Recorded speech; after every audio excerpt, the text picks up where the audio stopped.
읽었던 부분 그 뒤로 읽겠습니다.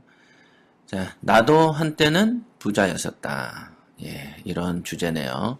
나도 한때는 부자였었다. 네. 누구나 그런 적이 있죠. 예, 나 옛날에 이렇게 잘 나갔었거든. 뭐 이런 얘기들을 할 때가 있습니다. 제가 20대에서 늘 생각을 했었던 게 대부분 그 당시에 40대, 50대는 20대 입장에서 40대를 바라보면은 엄청나게 나이가 많은 아저씨죠, 아저씨. 근데 제 나이가 벌써 올해로 이제 46세가 됐습니다. 그러다 보니까 이제 완연한 아저씨 소리를 듣죠. 그러나 그 당시 20대에서는 만나면 누구나 자기 잘난 척을 하는 걸 많이 겪습니다. 요즘에는 이제 사업한다고 한 10년 이상 훨씬 넘게를 일종의 외부와 고립돼서 사는 거죠. 사실은 대중교통도 안 타고 차로 출퇴근하고요. 그 다음 회사에 오면은 교육생들과 기타 어떤 모임 이외에는 그냥 회사에만 있기 때문에 실제로 제가 사람을 겪는 횟수는 굉장히 적습니다. 그러다 보니까 당연히 옛날 20대 때 겪었던 어떤 40대나 50대의 잘난 척하는 아저씨들을 보지를 좀 드물게 보죠. 그죠?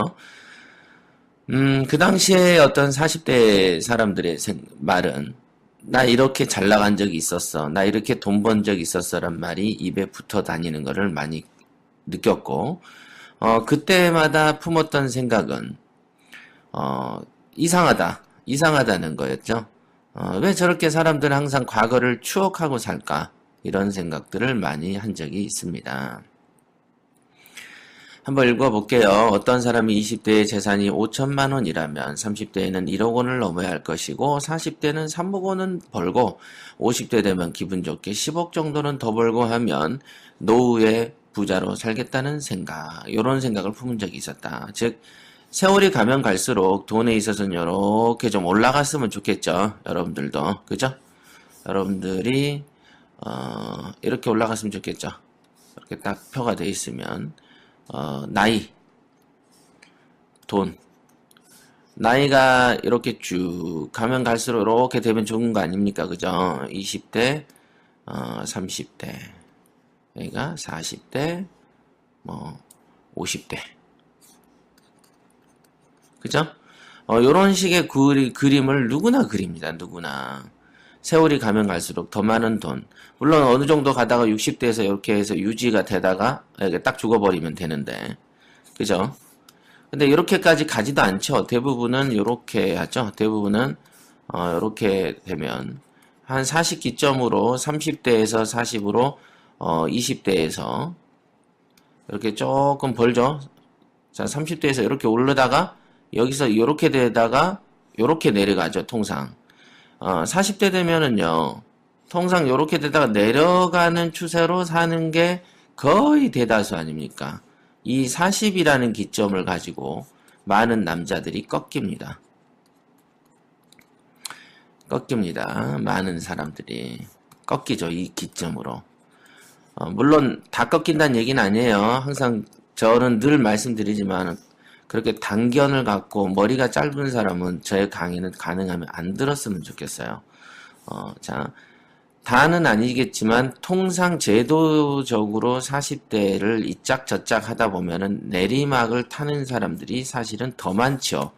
예, 이거는 사실이죠. 이거는 그렇습니다. 그래서 처음에는 재산 모으기가 어렵지 나이 들면 돈을 더 잘 벌어야 하지 않을까라는 생각을 했었다. 제 생각에는 그 당시 그랬습니다. 처음에는 항상 어렵죠. 처음에는 어려워요.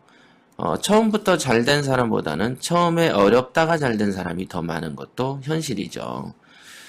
대단히 이상하게도 현실은 절대 그렇지 않더군요. 현실은 어떻습니까? 나이가 들면서 수입원이 끊기고 자식 눈치 보면서 가난에 허덕이는 사람이 훨씬 더 많지 않습니까? 예, 맞습니다. 이게 현실이죠. 이게 현실이죠. 자, 얼마 전에 주식으로 1,300억 원을 벌었던 주식계 신화 같은 사람이 몇 년 사이에 1,000억 원을 날리고 300억 원을 가지고는 부동산과 관련한 회사를 차렸다라고 하더군요. 이건 당시에 났던 기사입니다. 예. 당시에 났던 기사 중에 이런 말이 있었기 때문에 제가 이제 이 책을 쓰는 동안에 인용을 했던 것입니다. 그 사람의 인터뷰가 나이 들수록 투자에 베팅이 자신이 없어지고 감각이 흐려지는 것을 느꼈다. 이렇게, 예. 특히 주식이라는 것은요, 감각이 필요하죠. 감각. 순발력이 필요하고. 그렇죠? 저는 안 해봤습니다. 나중에 해볼 수도 있다라고 분명히 저는 방송에서도 말씀드립니다. 주식을 한다고 하면은 당연히 여기가 주식시장의 바다라면 여러분들은 요 배를 띄워놓는 표피에서 놀겠죠? 저는 만약에 논다면 도매시장 경험을 했기 때문에 주식시장에서도 이렇게 아래 단계에 있는 이런 쪽을 공략을 하지 않을까요? 그죠? 그리고 부동산을 할 때 어떤 상황을 결정하는 거가 제가 주인이 되는 연습을 많이 했기 때문에 주식시장에 들어와도 제가 이렇게 이 바람이 파도 위에서 떠도는 배처럼 주식을 할까요? 아니면 내가 항공모함 같은 걸 딱 만들어서 흔들리지 않게끔 가는 그런 배를 만들려고 애를 쓸까요? 아니면 이 파도가 크게 치지 않는 장소로 옮겨가려고 한 머리를 쓸까요? 예, 자, 그런 게 되게 중요하고 차이점이 생기겠죠? 자, 로또 맞은 사람들은 어떻습니까? 미국에서 로또도 1,000억 원을 맞는 사람도 이혼하고 사업 망하고 배신당해서 알거지되는 경우도 있더라. 예. 이런 경우는 뭐 흔하디 흔한 사실 중에 하나죠. 한국에도 있지 않습니까? 그죠? 한국에서도 도로 가난해지는 것을 TV에서 봅니다. 내가 몇 년 전에 얼마를 벌었는데 어쩌고 저쩌고, 야, 이번에 주식이 올라서 얼마를 벌었어. 어쩌고 저쩌고 이런 말은 되게 쉽습니다. 그러나 현재 돈이 많아야지 과거에 많았다는 건 필요가 없는 말이죠. 전에 이런 사람이 있었어요. 저희 아시는 분이죠. 이분이 경매를 할 때 아이고.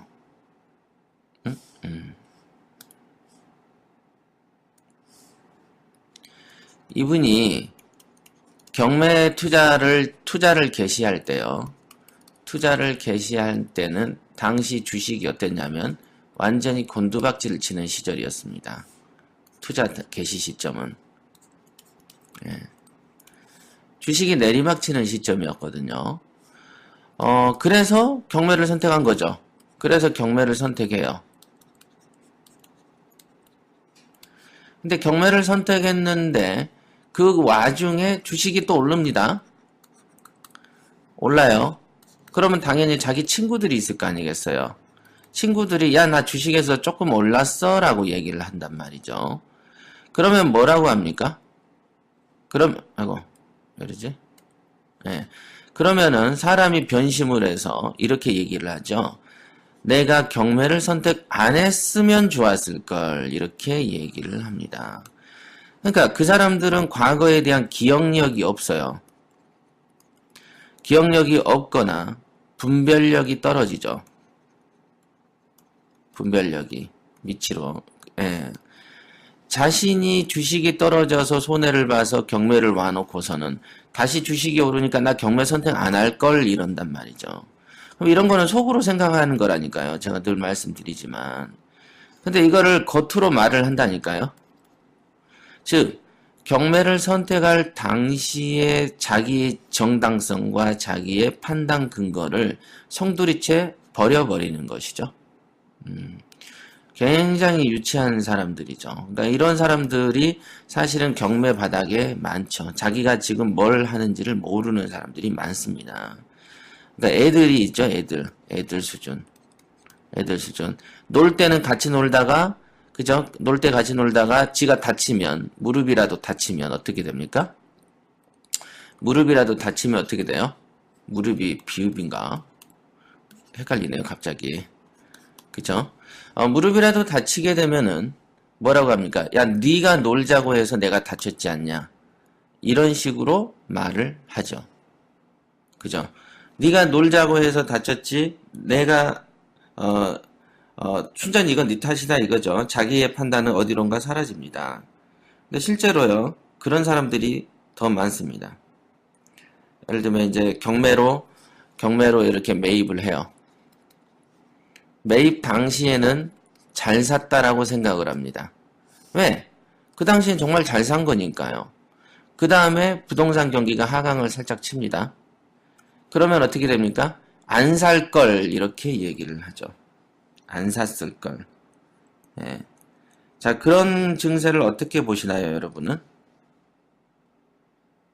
그런 증세를? 맞나요? 어떠세요? 그러니까 살 때는 잘 샀는데 사고 나서는 떨어지니까 가격이 이렇게 떨어지니까 안 샀을 걸. 경매 별로던데 이런 소리를 하면 어떻게 생각하나요? 아니면 우리가 예를 들면 고시를 붙었어요. 그죠? 사법시험을 붙어서 고시 합격. 그래서 기분 좋다고 잔치를 했어요. 잔치를 했는데 나중에 변호사 사업을 하다가 한번 멱살을 한번 잡혔어. 물론 좋은 때도 있었지만 멱살을 한번 잡혔어요. 그러니까 옆에 사람이 보고 그거 봐라 고시 붙는 거가 니한테는 재수없는 거 아니냐라고 누군가가 얘기하거나 스스로 생각하기에 아이고 멱살 잡힌 거 보니까 나 고시 합격 안 했을 걸 이런 생각을 하는 누군가가 있다고 한번 생각하시죠. 그런 사람들을 존경하시겠습니까?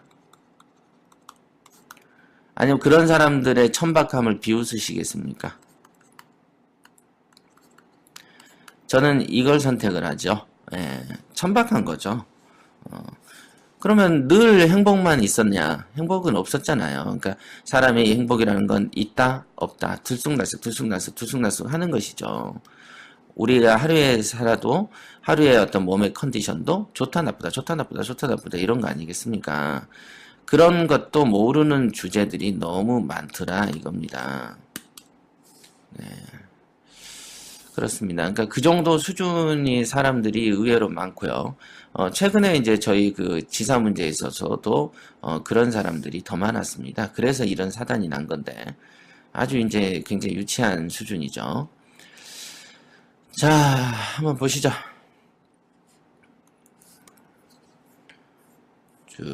자, 투자 상담을 오랜 기간을 해온 입장에서 이런 말을 하는 사람들을 많이 봤습니다. 늘 안타깝습니다. 한때 잘 나갔다 썼던 방식을, 즉 돈을 벌었던 방식을 계속 사용하면 부자로 될 텐데 왜 이런 기복 있는 삶을 살까요? 왜일까요? 답만 보는 방식으로 이 책을 읽지 말고 스스로 답을 찾아보세요. 왜? 도대체 왜 한 번 부자는 계속 부자가 되지 못하고 몇 년 후에 보면 기복이 있는가 말입니다.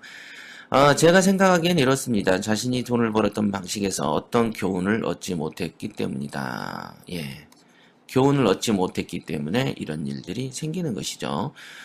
예를 들자면 어떤 농부가 있는데 농부가 가지는 영농 기술이 주먹구구식이더라도 농작물을 재배하기에 날씨가 좋으면 또는 비가 적당히 온다면 농부가 가진 실력 대비해서 높은 수익을 올리기도 합니다. 맞죠?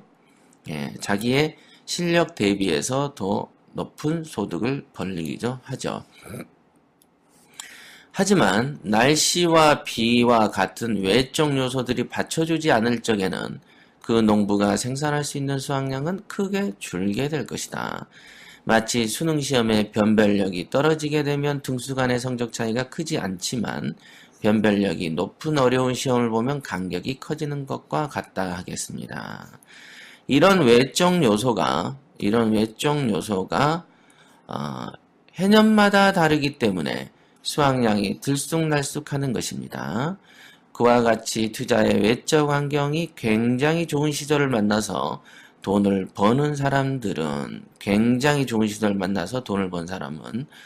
투자의 외적 환경이 거꾸로 좋지 않게 되면 금방 실패하게 되는 경우들이 있죠. 왜냐하면 내성이 닦이지 않았고 인내력이 떨어진 거죠. 우리가 소나무를 우리가 강건하게 보는 이유는 한겨울의 추위를 버텨냈기 때문에 우리는 소나무를 굉장히 어떤 절개나 기상의 어떤 상징물로 이해를 하는 거 아니겠습니까? 그죠?